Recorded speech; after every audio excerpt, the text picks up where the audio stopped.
सर्वपित्र अमावस्या की कथा। नमस्कार भाइयों बहनों, जय माँ गायत्री। आप सभी का मेरे YouTube चैनल शुभकर माही अष्टो में स्वागत है।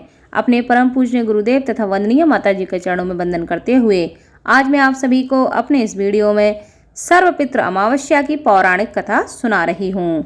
हमारे हिंदू धर्मशास्त्र में श्राद्ध पक्ष में सर्वपित्र अमावस्या का बहुत महत्व बताया गया है।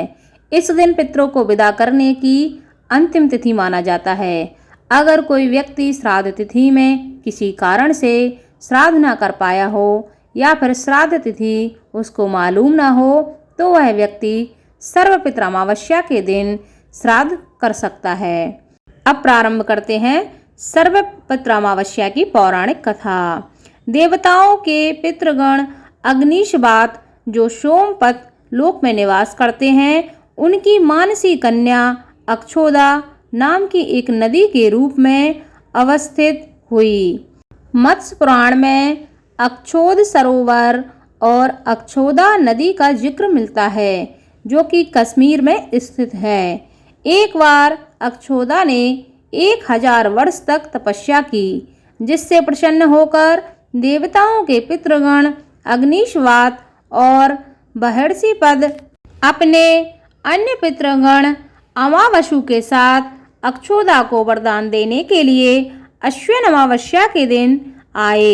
उन्होंने अक्षोदा से कहा कि हे पुत्री, हम सभी तुम्हारी तपस्या से बहुत प्रसन्न हैं, इसलिए तुम जो वर चाहो वह मांग लो। लेकिन अक्षोदा ने अपने पितरों की तरफ ध्यान नहीं दिया और वह अति तेजस्वी पितृ अमावस्या को अपलक निहारती रही।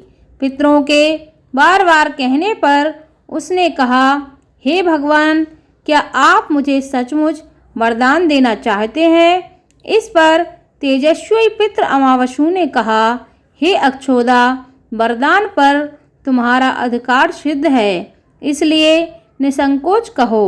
अक्षोदा ने कहा, भगवान, यदि आप मुझे वरदान देना ही चाहते हैं तो मैं यही चाहती हूँ कि कुछ समय आप मेरे साथ रहें। अक्षोदा के इस तरह कहे जाने पर सभी पितृ क्रोधित हो गए। उन्होंने अक्षोदा को श्राप दिया कि वह पितृलोक से पतित होकर पृथ्वी लोक पर जाएगी। पितरों के इस तरह के श्राप दिए जाने पर अक्षोदा पितरों के पैरों में गिरकर रोने लगी। इस पर पितरों को दया आ गई। उन्होंने कहा कि अक्षोदा, तुम पतित योनि में श्राप मिलने के कारण मत्स्य कन्या के रूप में जन्म लोगी।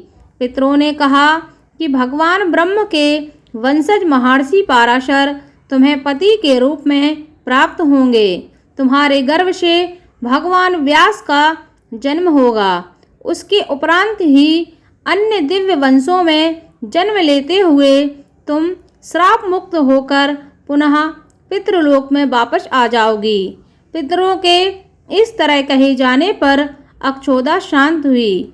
अमावस्या के ब्रह्मचर्य और धैर्य की सभी पितरों ने सराहना की और वरदान दिया कि यह अमावस्या की तिथि अमावस्या के नाम से जानी जाएगी। जो प्राणी किसी भी दिन श्राद्ध न कर पाए, वह केवल अमावस्या के दिन श्राद्ध तर्पण करके भी सभी बीते 14 दिनों का पुण्य प्राप्त करते हुए अपने पितरों को तृप्त कर सकते हैं। तभी से प्रत्येक माह की अमावस्या तिथि को सर्वाधिक महत्व दिया जाता है और यह तिथि सर्वपित्र श्राद्ध के रूप में भी मनाई जाती है। उसी पाप के प्रायश्चित हेतु कालांतर में यही अक्षोदा महर्षि पराशर की पत्नी एवं वेद व्यास की माता सत्यवती बनी थी। तत्पश्चात समुद्र के अंशभूत शांतनु की पत्नी हुई और 2 पुत्र चित्रांगद तथा विचित्र वीर को जन्म दिया था।